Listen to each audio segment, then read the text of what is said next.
Student, अब हम लोग फोर्थ चैप्टर शुरू करने जा रहे हैं अपने सिलेबस का। फोर्थ चैप्टर जो है वो है हमारा विद्युत धारा का चुंबकीय प्रभाव। विद्युत धारा का चुंबकीय प्रभाव क्या होता है? कोई भी चालक जो है उसमें से अगर विद्युत धारा बह रहा है तो वो एक चुंबक की भांति व्यवहार करता है।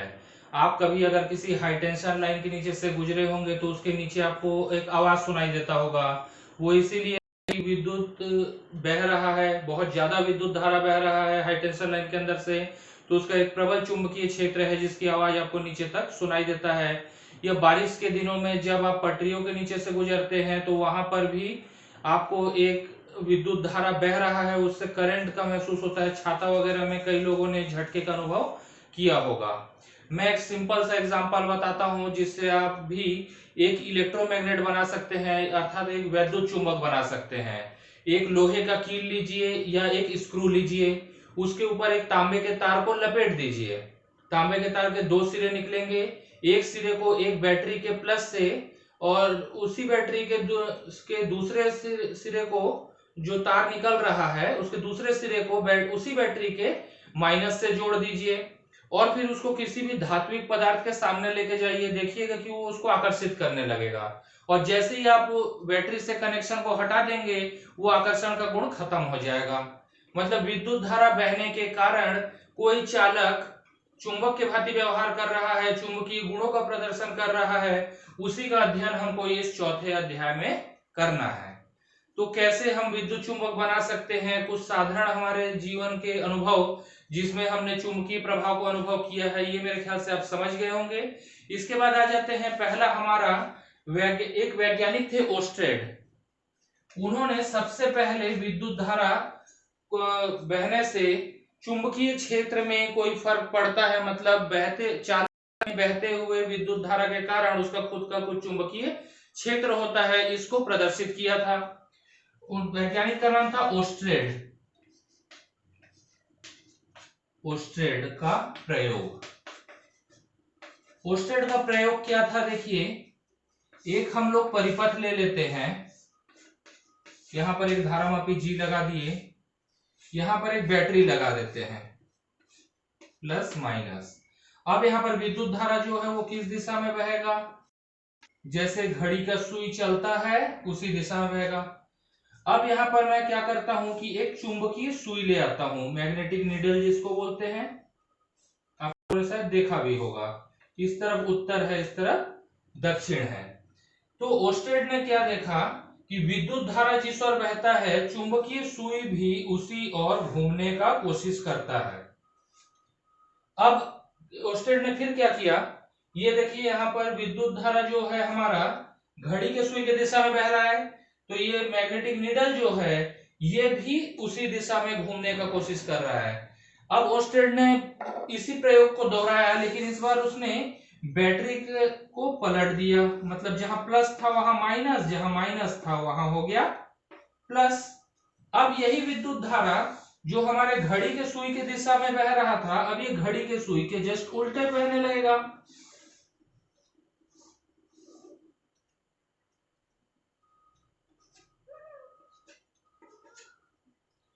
तो ये चुंबकीय सुई जो पहले घड़ी के सुई की दिशा में घूमने का प्रयास कर रहा था, अब ये घड़ी के सुई के विपरीत घूमने का प्रयास करता है।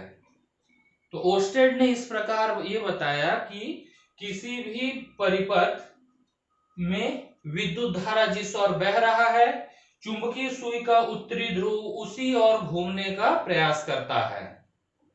यह था ओस्टेड ने सर्वप्रथम चुंबकीय प्रभाव को प्रयोग द्वारा प्रदर्शित किया था। इसी में एक दूसरा है एम्पियर का तैरने का नियम। नाम थोड़ा मजाकिया जरूर लगता है लेकिन ये बड़ा इंपॉर्टेंट है और परीक्षा में इसके ऊपर 1-2 नंबर के प्रश्न पूछे जा सकते हैं। एक चलिए मैं यहां पर एक व्यक्ति बना लेता हूं,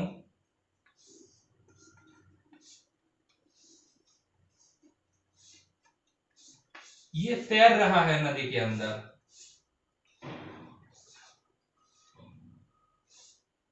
ये इसका बायां हाथ है और ये दायां हाथ है, और विद्युत धारा जो है इस दिशा में बह रहा है। अब मान लेते कि एक मनुष्य है, वो उसी दिशा में तैर रहा है जिस दिशा में हमारा विद्युत धारा प्रवाहित हो रहा है।